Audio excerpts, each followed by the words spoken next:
जूते चप्पल ले जा रहे हैं। जहां कंप्यूटर रखा रहता है वहां तो लिख देते हैं कि जूते चप्पल मत लाओ, है ना। जब डॉक्टर साहब के पास जाते हैं अल्ट्रासाउंड करने तो क्या करते हो, बाहर रखते हैं ना। वहां बाहर क्यों रखते हो, फिर वहां भी ले जाओ, जरा ले जाके दिखाओ, जरा माने तब हम। तो जो अन्नपूर्णा है, और पहले तो नियम तो यह है कि घर के अंदर तो आने ही नहीं चाहिए, उनका स्थान घर से बाहर होता है। सबसे ज्यादा गंदगी आती है इन पे, सबसे ज्यादा दुनिया के जितने भी कीटाणु हैं सब इनके साथ आते हैं, इसलिए इनको बाहर रखो।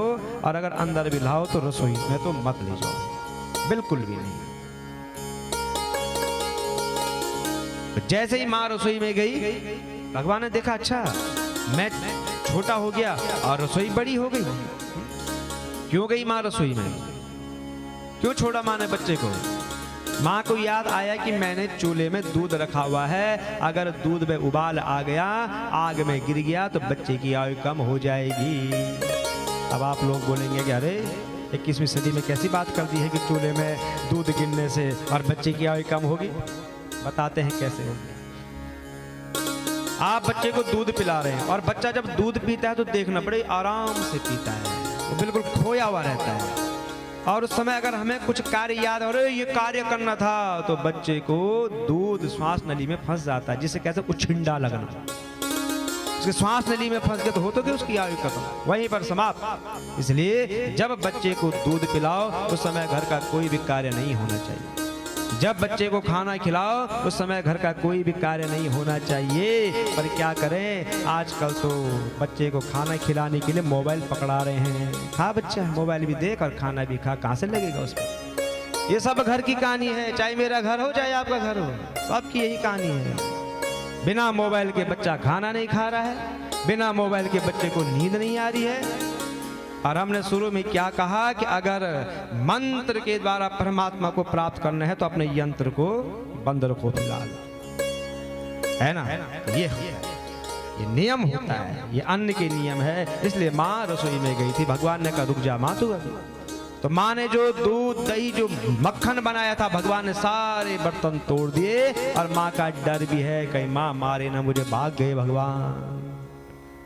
क्या प्रेम है बच्चे का माँ से, है ना। डर भी है और हिम्मत भी है कि क्या करेगी मेरा, और डर भी है बाप रे माँ मारेगी। भागे भगवान। माँ रसोई से बाहर आई, अरे इसने क्या कर दिया, इसी के लिए तो बनाया था मैंने। माँ ने कहा आंगन में छिप गया होगा। जैसे माँ बाहर आई, भगवान सामने खड़े हैं। भगवान बुला रहे, आ माँ मुझे पकड़। माँ ने कहा रुक जा तू। माँ जैसे आगे भागी, भगवान भाग रहे, माँ पीछे, भगवान आगे, पूरे आंगन में घूम रहे हैं। ठहर जा तू, आज बहुत नटखट हो गया। सही कह रही थी गोपियां तेरे लिए। भगवान ने कहा माँ तो थक गई है, क्या होगा। भगवान रुक गए, माँ ने पकड़ा, ले गई ओखली पे। जैसे बांधने लग गए 2 अंगुल छोटी पड़ गई रस्सी। भगवान ने कहा दूसरी लेके आ।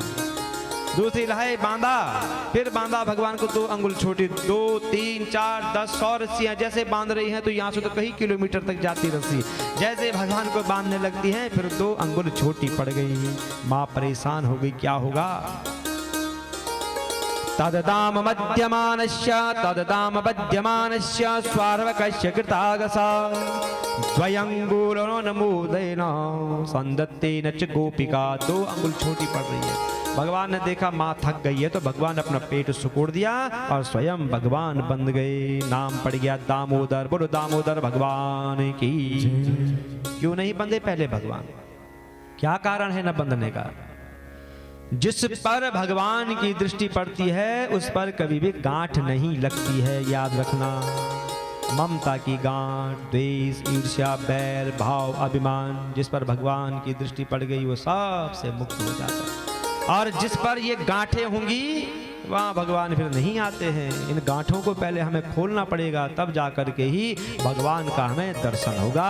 माँ ने बांधा ओखली में, यहीं पर रहे आज दिन भर। भगवान ने कहा ठीक है यहीं रहेंगे हम। माँ अन्य कार्य में लग गए। भगवान ने कहा चलो बढ़िया हुआ माँ ने हमको यहाँ रखा। ओखली को नीचे गिराया, धीरे धीरे आगे खिसकाया। 2 वृक्ष थे यमलार्जुन के। भगवान ने वृक्षों के बीच में फंसाया, जोर से धक्का दिया, दोनों वृक्ष टूट गए। 2 ज्योति निकली और भगवान में समा जाती है। बोलो श्री कृष्ण चंद्र भगवान की जय। कौन थे ये? नल कुंवर, मणिग्रीव, ये कुबेर के पुत्र हैं।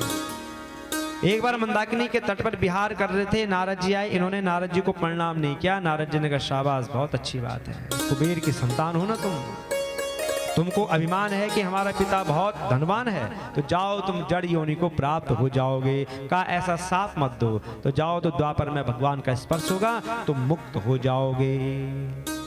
यह है धनतात्मजो, याद रखना। धनवान का बेटा या तो बहुत अच्छा होगा या तो जो है कि बिगड़ जाएगा, क्योंकि पिता के पास बहुत पैसा है, पिता ने बहुत कमाया हुआ है। इसलिए अपने बच्चों को कभी ये मत बताओ कि हमारे पास बहुत पैसा है, बहुत धन है, नहीं तो बच्चा बिगड़ जाएगा। कहो बेटा खूब पढ़ो, जो भी कोर्स करना हम करवाएंगे, पर आप ध्यान से पढ़ो, कभी भी धन के बारे में मत बताओ अपने बच्चों को। इसलिए भगवान से प्रार्थना करो कि हे प्रभु, हमारे द्वारा कोई भी ऐसा कर्म न हो जिससे कि हमारी बुद्धि जड़मती हो जाए। वाणी गुणान कथने श्रवणो कथायां हस्तो च कर्मसु मनस्तव पादयोर्न स्मृत्यां शिरस्तव निवास जगत प्रणामे सृष्टि सताम दर्शनेस्तु भवतनूनाम। हे प्रभु, हमारी वाणी केवल आपका ही गुणानुवाद करे, हमारे ये कान केवल आपकी कथाओं को सुनते रहें, हमारे ये नेत्र केवल आपके ही श्री चरणों के दर्शन करते रहें, और हम सदा आपके ही बन करके रहें। ये प्रार्थना करो भगवान से।